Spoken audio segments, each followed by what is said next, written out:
So today I want to talk about the power of gratitude, but really what I want to do is a continuation of last week's talk.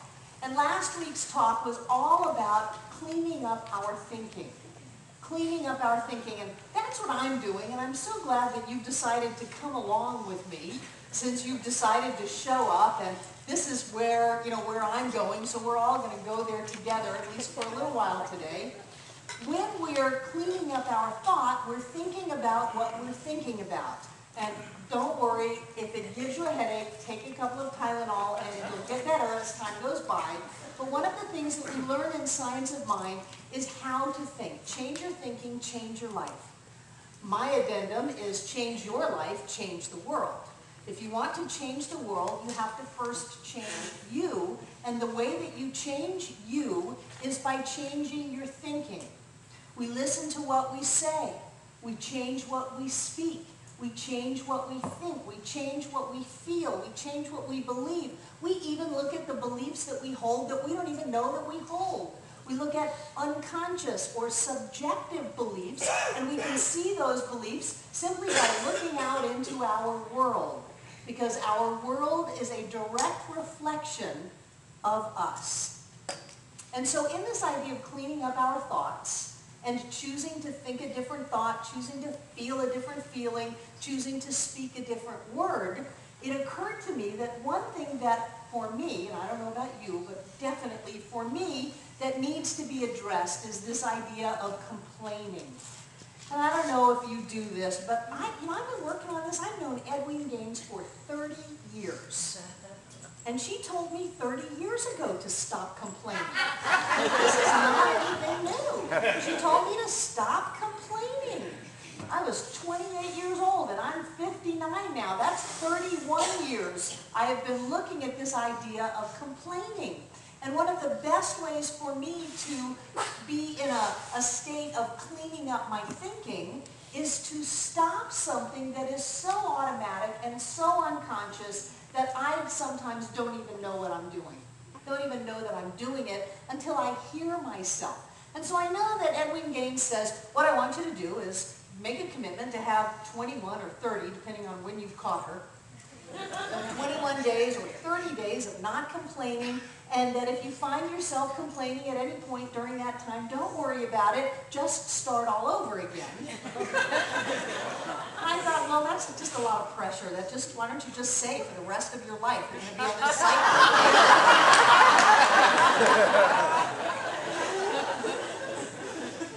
So rather than putting that extra pressure on us, why don't we just look at this idea of not complaining? Just begin to incorporate it into our way of living. That if we find ourselves complaining, we very gently just notice that and bring ourselves back. But because we can't not think of a purple elephant wearing a tutu in the middle of the floor, don't think of that purple elephant wearing a tutu. Oh, it's a white tutu. Oh, no, don't think of that. You can't not think something. You have to think something else. So in the idea of not complaining, the thing to move into is gratitude. Now, be aware that whatever it is that's going on the outside is a reflection of what's going on the inside, that we are powerful, creative, spiritual beings, alive and well on planet Earth, and that everything that we think manifests, well, at least not everything. Sometimes we catch ourselves before they show up. But whatever is manifested in our lives is a result of our thinking. So if something is manifested in our lives that we are complaining about, where did it come from? It did not come from somebody else. It came from us. And this is one of those big truths that we get in Science of Mind. There is nobody else. God is all that there is. We are one. There is no us and them. There is no them. There is only us, and frankly, there is only me. So whatever's going on in our lives is a reflection of us. So if we find ourselves complaining about something, if we see something in our lives as that which is less than perfect, less than whole, less than complete, it's all coming from us. So for me, the best thing to do is to flip it around just like that, as fast as we can be aware of it. Oh my gosh, what is this person talking? Oh my God, that's me. I'm so tired of hearing this same story. Oh, it's me telling this story. What is it that's going on? Grab it and flip it around. I am so happy and grateful. Say that with me. I am so happy and grateful. Doesn't matter what you're happy and grateful for. Once you move into a state of being happy and grateful, then you can fill in the blanks and your life will come into alignment with that happy, grateful feeling. So I'm so happy and grateful that once again I have the opportunity to see God made manifest as this person. Once again. I'm so happy and grateful that I have an opportunity to demonstrate prosperity where there appears to be lack. I am so happy and grateful that I have the chance to be healthy even though somebody's trying to tell me that I'm sick. I am so happy and grateful that I get to love. I am so happy and grateful that I am so powerful that I can create this in my life. It is an amazing manifestation. It is huge. It is global. And I created that, which means I am so happy and grateful that I can recreate it into something new. I am so happy and grateful that I am a spiritual being living in a spiritual universe governed by spiritual law. I am so happy and grateful that I woke up today. I'm so happy and grateful that I got up today. I'm so happy and grateful that I showed up today. I'm so happy and grateful that you showed up today. I am so happy and grateful that there are spiders in the world that make cobwebs. Because somewhere they're catching bugs and keeping the balance of nature together. I am so happy and grateful. You fill in the blanks. What is it? What is it that you are creating to give yourself an opportunity to grow through? Well, you know, this person just does it. This person is God is everywhere and always present, except for this person. No. You know that if you have that going on the outside, you have it going on the inside, that there's some part of us that thinks God is everywhere and always present except in us? And the way that we act that out is to put it off on somebody else. It's called denying and projecting. These are psychological terms. We deny it because it's not okay. We're spiritual beings. God is everywhere and always present. That thing that I do, oh, no, I don't think that. I think that God is everywhere and always present except in this person. See, we've denied it, and then we've projected it, and then we react to it on the outside. Because there's nothing on the outside that doesn't come from the inside. So whatever it is that's going on, you know you've got things that irritate you. You just call it your neighbor's dog. You do. So maybe it's time for us to be grateful for us. Boy, I'm amazed that we all survived. I'm never surprised at how crazy we are. I'm surprised at how sane we are. Gosh, if you could think about the things that you have been through, and look at you. You're doing pretty good. Maybe it's time to get off our own back and we'll stop criticizing the world. I know nobody does that. And I have to be careful that I don't get all spiritually superior now that I've turned my cable off. Well, I got to tell you, I'm in some serious withdrawals. I actually found myself enjoying a commercial the other day. Look at colors and light and sound.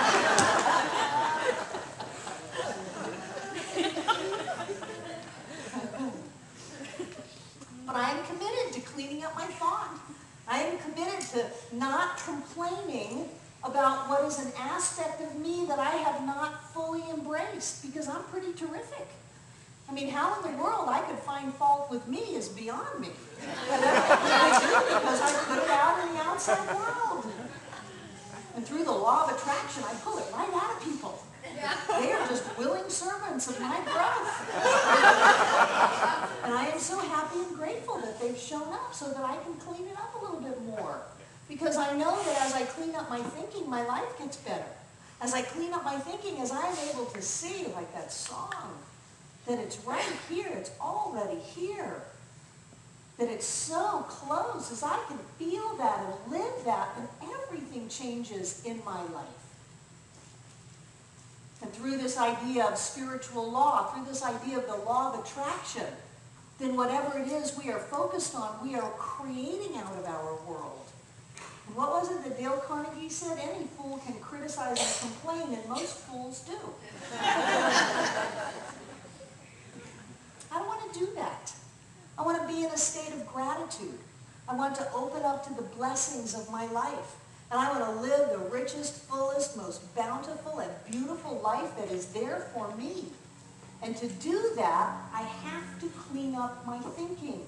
To do that, I must first of all be aware of my thinking and then choose whether or not to change it. Once we are aware, it is our choice. Do we want to change it or not? We don't have to. There's nobody making us think a thought that will make us happier, think a thought that will make us healthier, think a thought that will make us wealthier. Nobody's going to make us do it. But if we don't even know that we have the choice, then we're blind.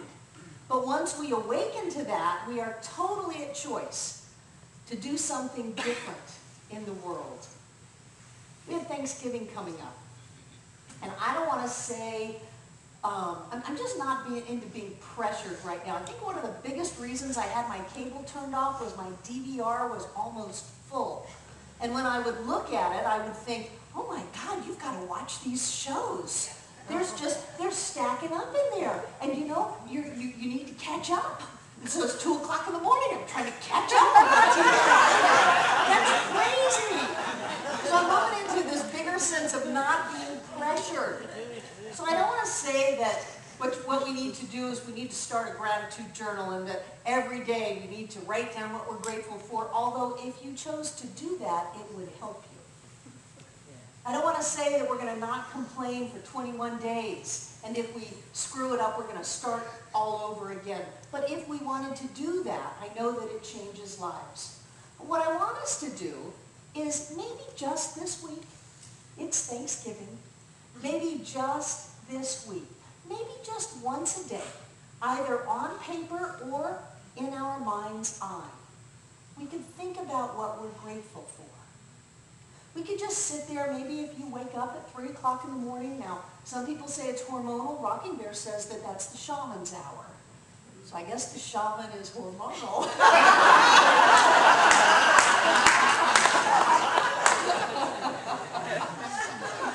But if you happen to be awake at a time that gives you a little bit of time to contemplate, maybe you can make a list of what you're grateful for. Maybe while you're taking a shower or a bath, you could just make a list of what you're grateful for. And it could be what you're grateful for inside of you. It could be what you're grateful for in your life. It could be what you're grateful for in someone else. It really doesn't matter what you're grateful for as long as you are grateful. And a good way to start it, you don't have to, but a good way to start it is, I am so happy and grateful.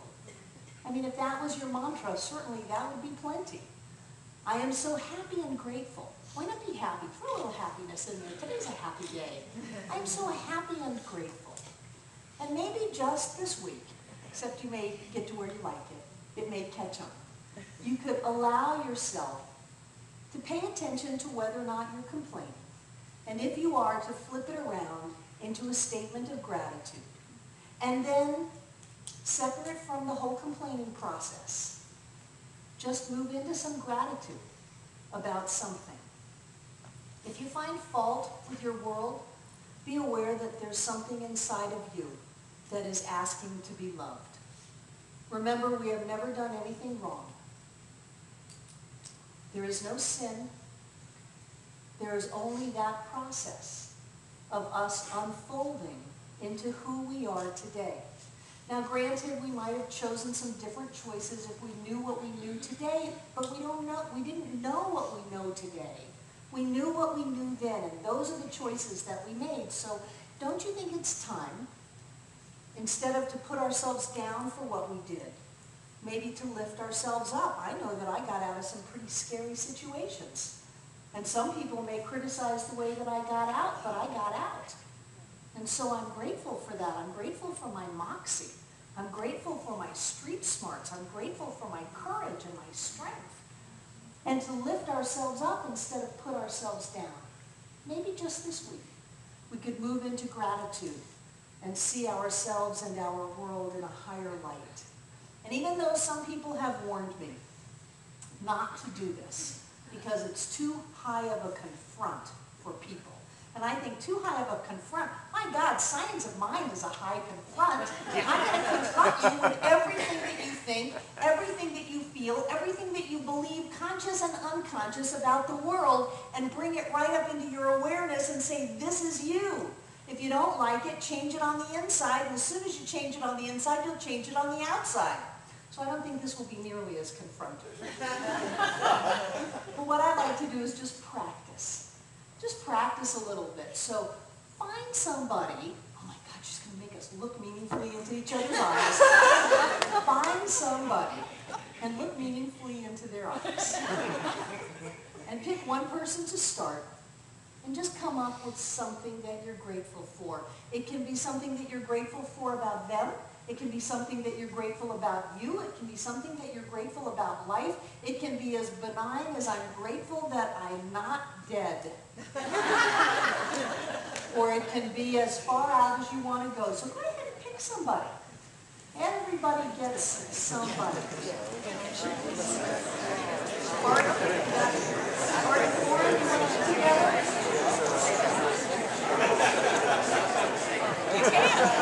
Everybody gets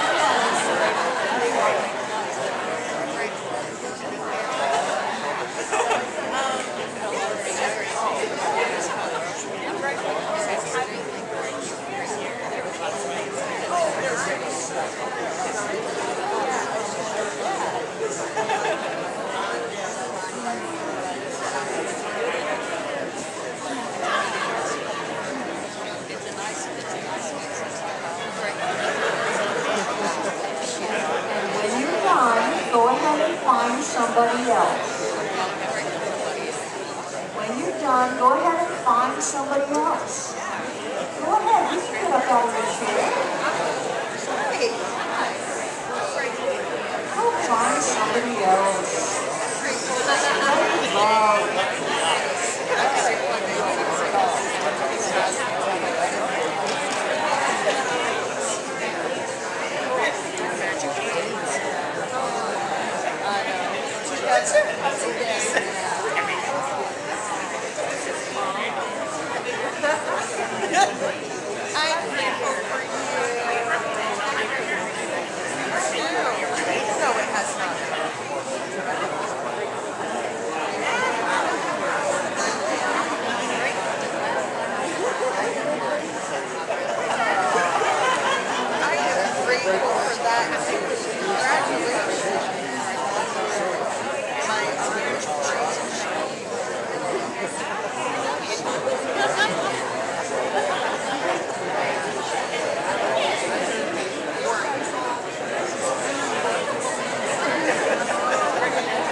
Friday night. I'm so grateful for the support that I feel in this community.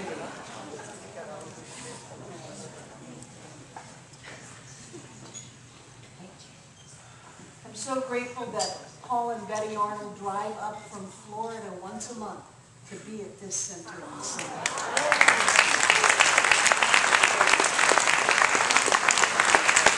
I'm so grateful that we've got a hold of a teaching that will answer any question, is the solution to any problem, will allow us individually and collectively to create the lives that we want to live. That there's nothing outside of us that can stop us. There is only that light and love within us bursting out if we just give it a moment's chance. Look at what will happen. And so it is.